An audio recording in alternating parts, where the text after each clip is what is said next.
I think that permission to tell your story and to encourage other people to tell theirs. In doing that, we connect as the living, for as long as we're here, to each other as we honor the dead and bring them back to life.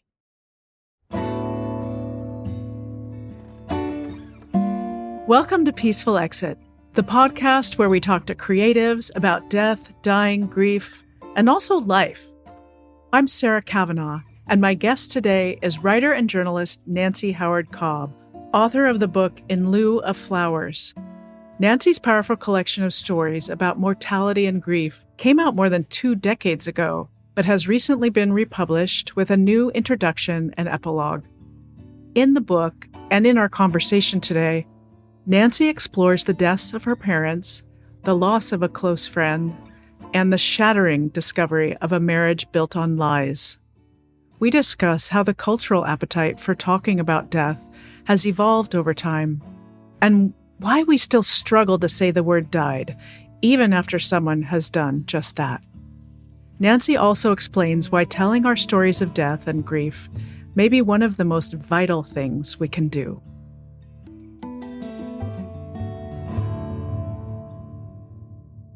Nancy, welcome to Peaceful Exit.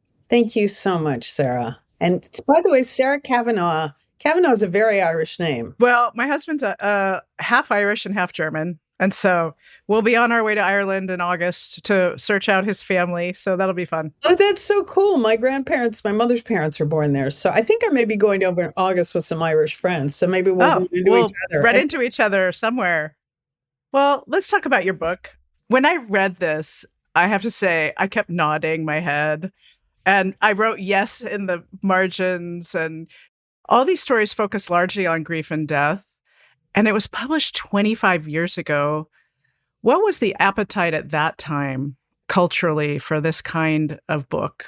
I think things have changed so much in terms of people are still afraid to talk about death. People are still awkward about it because of the euphemisms like passed away, which you will never hear me use. You know, we're born and we die, and what happens in between is our life. For instance, I had a whole chapter, and I said Dan Frank was this wonderful editor who unfortunately died too young at 68. But when I said, listen, I am starting to talk to people about experiences they had with spirits or butterflies or bluebirds, and I don't know what else to do but bullet point it or number these things. I just have to. I can't put this in a cohesive paragraph and make it flow. But I think these stories are very important. And usually people would preface things by saying, I know this is going to sound weird, but this bluebird flew in the window was open. Or the other day, my college roommate's brother was dying, and I had the kitchen door open, and a mourning dove flew in the kitchen. And I thought, oh, of course, that must be Ken. It's matter of fact for me now. But then it was, I think, for some of the reviewers, a little woo-woo, they would say. But I think what touched people was the universal story of what happens when somebody's dying and how we deal with it. And the closer we get to it, and the more we pay attention to our gut instincts, our intuition. It's very much like birth. You know, when you're in that river, as you're giving birth, if you're fortunate enough to do that, it's quite an experience. And then nursing my mother out of the world, which I wasn't able to do with my father, it was a profound experience. And I think that this book is very female. Let's stick for a minute with the signs from the beyond. You talk about your own and others having these experiences with their loved ones. They feel signs from them. Or my mother died 24 years ago, May 10th, which was Mother's Day. And she died of cancer. For a long time, I was kind of searching for what you're talking about. You know, show me a sign that you're okay. Show me a sign that you're at peace. And our childhood home happened to go up for sale. And so my oldest brother and I went to tour our childhood home. I didn't feel anything in the house, but we went out in the yard, and there was a yard shed, right? What does she call it? The garden shed. So you walk in the garden shed, and the first room is the lawnmower and the tools. And then the second door goes into a potting room. And when I opened the door to the potting room, a blast of energy came through my midsection, There was no denying. And it pushed me back into my brother, and I couldn't speak. My throat closed, but I could whisper, she's here, because I knew it was her. And that potting shed, this tiny little potting shed, was her refuge. And it just felt like she was telling us she was okay. It was such an intense moment for me that it does flip a switch. Like you say, you're like, oh, I get it. This is not woo-woo. There was no mistaking it for me. What a beautiful experience. I mean, my eyes just filled up with tears when you said it because it's so, I've never heard one quite that powerful where the person was moved. I felt some energy with my father after he died, but it's so confirming. And when you tell people these stories, they'll go, well, this thing, and people get closer and they start to whisper because it seems like it's crazy, but it's not crazy at all. I love what you say, like the birds lead to butterflies, lead to bugs, all of the stories of the natural world that indicate our people are around us. What did you hear from others, their experience of reading your book? I think people are reassured. I have a friend whose daughter just died in a tragic car accident, and she was killed instantly. She was a pilot. She was a flyer. And so immediately, Lynn had an experience. We just had a celebration for Natasha's 36th birthday. And she said, reading your book really helped me to make sense of my own grief. It gave me a kind of permission to say, oh, I'm not crazy. I think it's really just relating our stories, which we're less inclined to do in real time, like you and I are doing now. We have these info bites, quick clips of stories, but the actual unfolding of a story, like sitting around in a circle or being at a kitchen table or being around a campfire, that's who we are as humans. We're storytellers, and we need to hear other stories. And when we're not hearing these stories, it's all this kind of tidy stuff. Somebody passed away. Well, they're around, but I felt this urge to write this book. I don't know where it came from, except with the experience with my parents. And then I would be talking to people, and my friend Elaine was dying, my mother was dying, and it was just like I was in the, maelstrom of these experiences. And I just started to write about it, and it flowed out of me. And then every time people would say, what are you working on now? I'd say, well, I'm working on a book about grief and loss. I thought I'd clear the room. Instead, they'd come toward me and say, why are you doing that? And let me tell you my story. I say it in the book, it's corny, but I say people are dying to talk, and they are, because so many people are nervous about it and about saying anything. And there's no right or wrong thing to say. I mean, it's absolutely tragic. But often I'll say, have you had any experiences or signs or whatever it is? So the mystery and the magic of this, I hope I do justice to this notion in the book.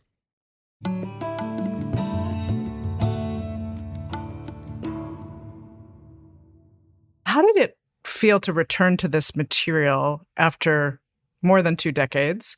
And is our culture ready for this conversation now? Do you feel we've come back a little bit more toward an ease around these conversations? I'll tell you, coming back to it, it's twofold. One is that I did an audiobook, but it's me recording the book, which I didn't do the first time around. And I'll tell you, I relived my mother's death, my father's death, and it's not to be whispered. But I'll tell you, revisiting my mother's death and going there, I was with her in hospice. And as I talk to you about it, it's fresh to me now as it was then. I mean, it's not as raw, but when I revisited it, I wasn't acting, but I was in the moment. And with my father's suicide. Yeah, and I'm pretty sure now my father had chronic traumatic encephalopathy from playing football at Cornell, this big 6'5" swashbuckler who was a war hero in the Second World War. And so I'm pretty sure that's what he had. And my mom was a chronic insomniac. She never slept.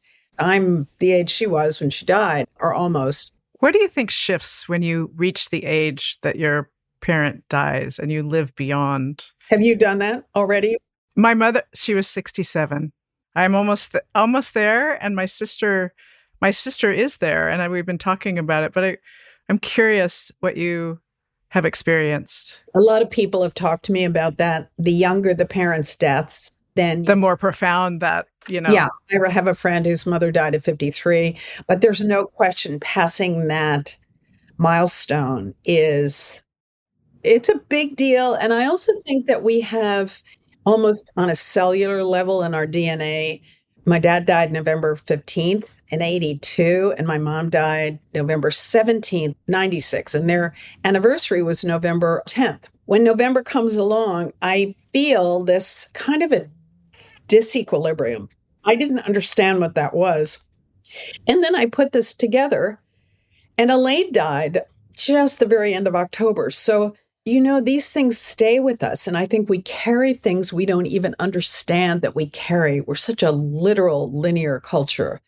And the other thing I think, Sarah, is that this book is more timely now than it was when I wrote it. It was post-Vietnam and it was pre-9/11 when I first wrote it. Then I did a new introduction after 9/11. But I have never felt as sad about the world as I do. And now that I have a grown daughter and son-in-law and these two little grandsons, and I worry for them. I worry about the world. And I think we all wake up in the morning, most of us, with a sense of sadness and a little bit of dread. Grief comes in many forms: divorce, death.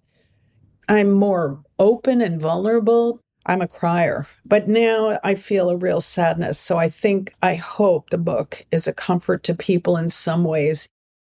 So this book, it not only weaves your experience and your losses into it beautifully, but there's stories gathered from lots of everyday people.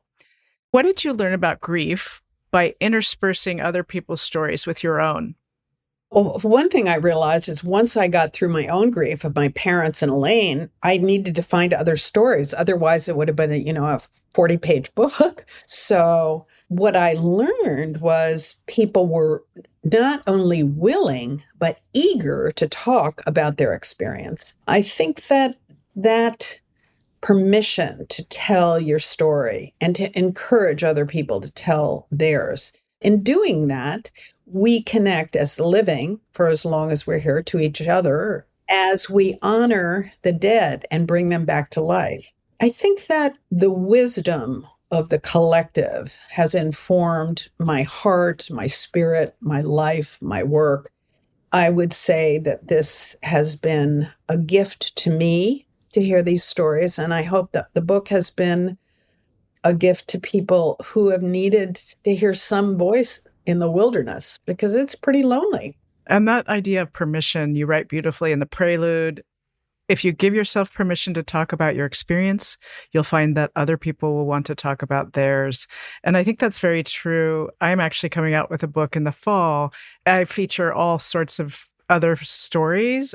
I learned so much, and it was such a gift to me in my life to talk to people about their experience. And it wasn't all about loss. What's it called? Peaceful Exit. It'll be the same name as the podcast, actually, because what it's all about for me is imagining into the world we want to live in. And the world we want to live in is one where we can talk about death, we can accept our mortality.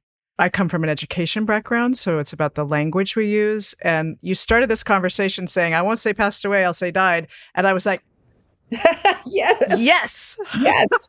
I mean, passed away? What is that? I think people are so uncomfortable, and they need to tidy it up. Also, for me, this conversation, you can talk to anyone because everyone is mortal. There's not a person on this planet that will stick around forever. So that's what I love about this conversation. But speaking of your own story, your epilogue shares an intimate story about marrying, as you put it, a malignant narcissist. And we've never talked in Peaceful Exit about the grief of gaslighting. And can you explain first what is gaslighting? Yes. And why it causes grief? First of all, he was a perpetual philanderer, which I didn't know. And I thought we were having a happy life, and I talk about it. My first book was called How They Met. I interviewed all 30 famous couples about how they met each other and talked about our story in the beginning. And then just as soon as I finished that book and it came out, I found out I was confiding in this friend who I said, I just feel like he's having an affair. And she said, oh, you're crazy. Turned out she was the one he was having the affair with.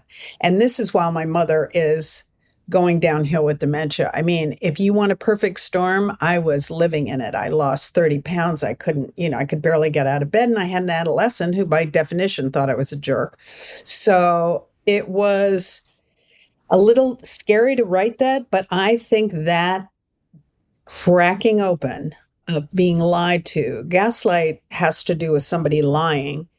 And if you catch them in their lie and you name it and they make you feel crazier by saying, I don't know what you're talking about. If you watch, it came from the film Gaslight, which is an old black and white film. And so I say is it was more searing than my parents' deaths to find out the life I thought I was living was not. And the person that I thought I was with was a liar. To have that happen and to watch your whole life disintegrate as your mother's disintegrating with the same kind of weird dementia that my father had was almost more than I could take. But here I am. I don't know if you've read Anne Lamott's books, but I've read every one of them. I just think she's so funny and so candid. She's part of our season 7. Don't you just love her? She just with her dreads but she's the one who said, and I quote her, she said, you know what? You own your story. And if people wanted you to write nicely about them, they should have behaved better.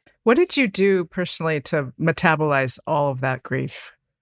It took me a while. I always felt pretty crazy. And what I write in the book, and I think it's really sad, is that the way I think about it now, holding on to anger doesn't do you any good. It just devours its own carton. So you got to get rid of the anger.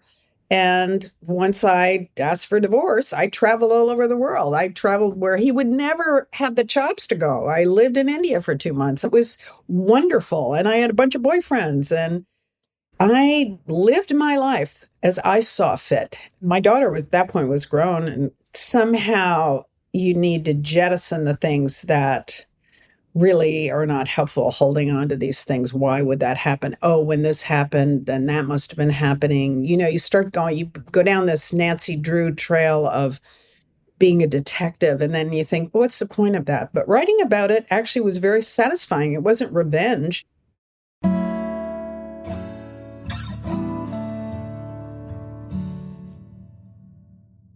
As an only child, after your parents died, did you feel a sense of needing to bear witness as the only one left from your family? And how do you think this may have informed your work as a journalist? I absolutely did want to bear witness because I don't have any witnesses left. But I also think I was doing a family chronicle so that my daughter would have this as a kind of a family album of sorts and will help her with my death when I go. But she cannot, if I start to talk about now when I go and here's what I want, and she go, Mom, I just can't talk about this. I cannot talk. I know you can talk about, I can't talk about this. So I guess that it will help her after I'm gone to reread it and really have a deeper understanding that she doesn't have right now.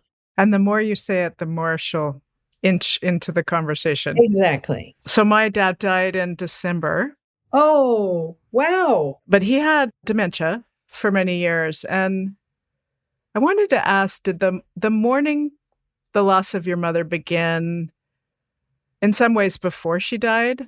And how did this compare to the grief you felt after she died?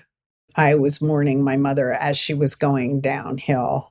And this funny, witty woman whom she had been was not there anymore. Every once in a while, I'd get a glimmer. And I think there's even a point when we're driving in the car and I say, oh, there she is. There she is. Something very funny. I think part of the other reason I wrote the book was to bring them back as they were in their prime, in my life, who they were, what they could do, what was funny, what was clear. And so it's a double-edged sword, as you know, because your father, did he recognize you at the end? No, there were years where he would not say my name. And then there'd be a moment where a caregiver would run after me and I'd be leaving and she would say, he just said your name. He just said Sarah came to visit. You never quite knew if he was having, because there are good days and they're more in tune with what's around them and other days when, not so much. Are you able to get past who that person was who finally died and go back to who your father was to you. That's a kind of resurrection that I think is really important because that's who he was. The disease wasn't who he was. Yeah, I think that's true for a lot of long-term illnesses. You want to remember them before. You don't want to have the last images be of that immobile, childlike person who was almost a different person. I actually felt as if I was visiting someone very dear to me, but a different person than I knew.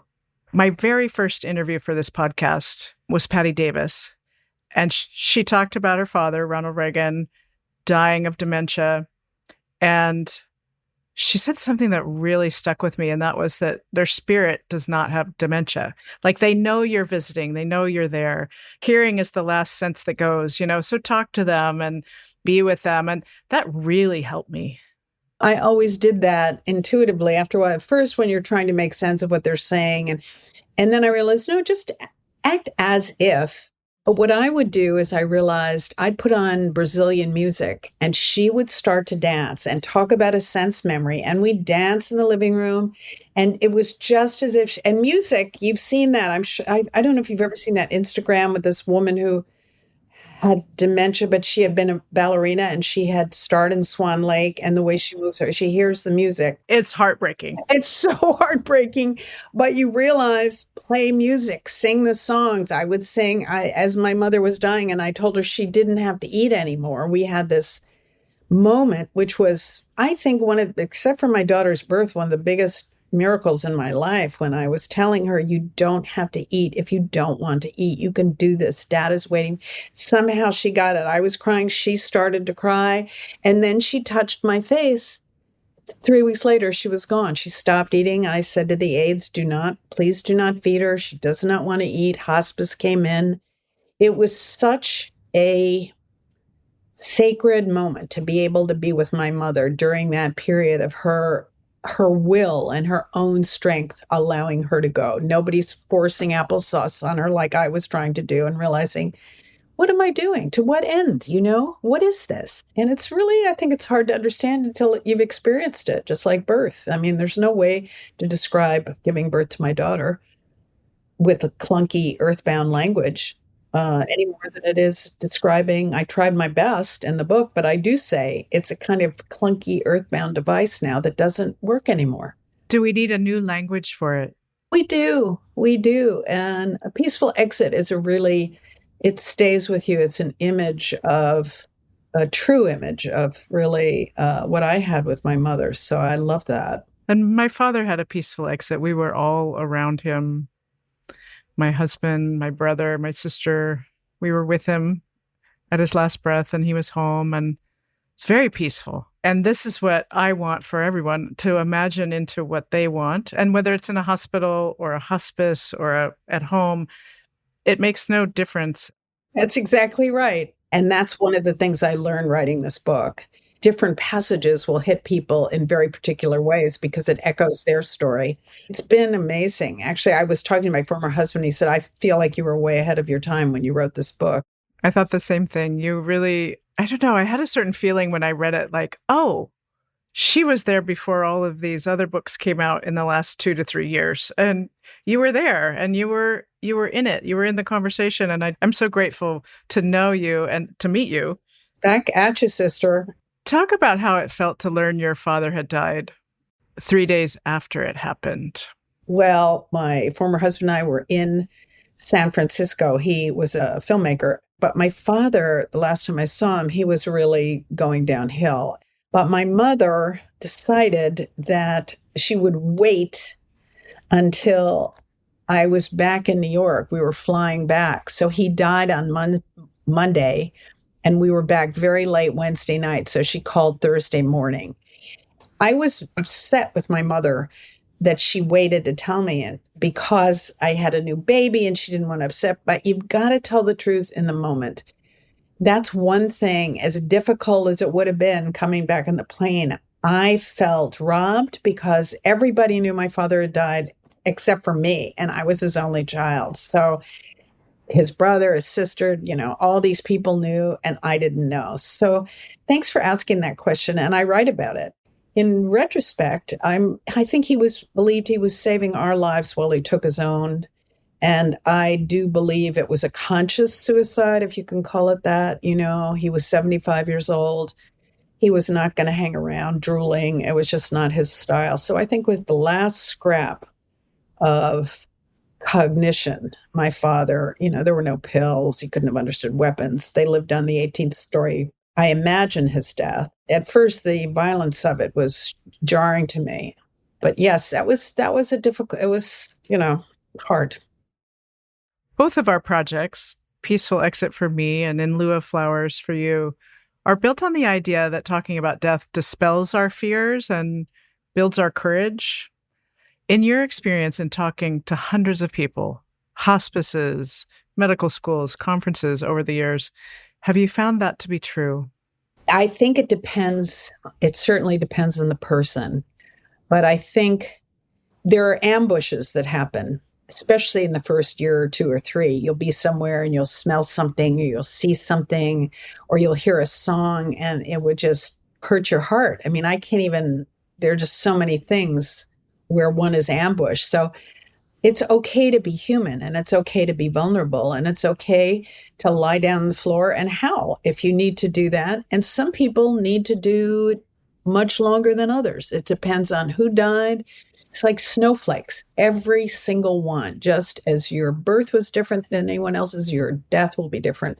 And how you deal with it. I'm not particularly afraid to die. I think people always don't want to die in pain, and I think that's what hospice is about. That's what palliative care is about.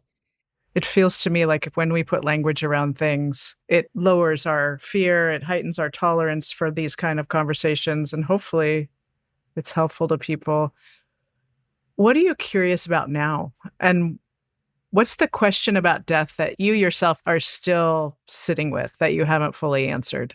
One of the things is it's not so much about death. It's being 76 years old and realizing I'm in the last couple of furlongs here at best. I'm working on another book now, but I realize where exactly do I want to be in my life? It doesn't have to do with ambition as much as realizing, wow, how did I get to this age? And I'm so grateful that I don't have dementia, that I can still talk and communicate and write. And that's a gift, because I know a lot of people who are either dead or dying or have not had the same good fortune. So I think I need to be mindful and grateful for the time I have left. There's something about turning 50. It's like, nah. 60, nah. All of a sudden, when you turn 70, it's like, whoa, okay. I did a film project interviewing elder philanthropists, lifelong philanthropists. And there was such a difference between interviewing someone who is 68, 69 and 70. There was an absolute demarcation at 70. A question I ask all my guests: what does a peaceful exit mean to you? Oh, gosh. I would like to go out with my family around me and my kids, my daughter, my son-in-law, my grandkids, maybe a couple of other people that I really love, but surrounded by my books and maybe some music playing, maybe they're singing, but I'd like drugs, pain-free, but I want to be there and be conscious as I can. And I also look forward to hopefully seeing my mom and dad and friends who've gone and my dogs. And I think that's the other thing I've learned. Boy, I do not believe there's nothing after this. I believe there's something. And I think life is a little bit ponderous. I think the next step could be a great adventure.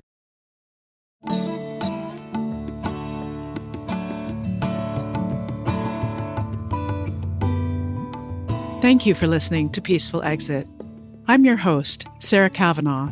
You can find us on Instagram at A Peaceful Exit and on YouTube at Peaceful Exit Podcast. To learn more about this podcast and my work, please visit peacefulexit.net. You can also send us an email and let us know what you thought of this episode or share an idea for a new episode. We're at peacefulexitpodcast@gmail.com. Our senior producer is Julie Canfer, and our sound engineer is Jason Gambrill. Additional support from Cindy Gall and Sierra Austin. I have an amazing team. Original music provided by Ricardo Russell. Please make sure to follow us on YouTube, Spotify, or Apple Podcast, and rate and review us wherever you listen. It really makes a difference. And please tell your friends about Peaceful Exit. As always, thank you for listening.